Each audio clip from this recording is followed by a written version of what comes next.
सासरच्या मानसिक आणि शारीरिक त्रासाला कंटाळून वैष्णवी हगवणे हिने गळफास घेऊन आत्महत्या केली। या प्रकरणी वैष्णवीचा मुख्य आणि क्रमांक 1 चा आरोपी म्हणून तिचा पती शशांक हगवणे अटकेत आहे। शशांक आणि वैष्णवीचा 2023 मध्ये प्रेमविवाह झाला होता। वैष्णवीच्या घरातल्यांचा त्याला विरोध होता, पण तरीही वैष्णवीच्या कुटुंबाने लग्न लावून दिलं।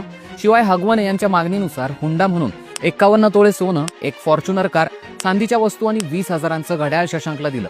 पण तरीही शशांक आणि हगवणे कुटुंब हुंड्यासाठी वैष्णवीचा शारीरिक आणि मानसिक छळ करतच होतं। FIR मध्ये दिलेल्या माहितीनुसार वैष्णवी हिने ऑगस्ट 2023 मध्ये गरोदर असल्याची बातमी पती शशांकला सांगितली। तेव्हा शशांकने वैष्णवीच्या चारित्र्यावर संशय घेतला। हे बाळ माझं नाहीये, दुसऱ्या कोणाचं तरी असेल म्हणून पती शशांक आणि सासरच्या लोकांनी तिच्यासोबत भांडण करून तिला मारहाण केली होती।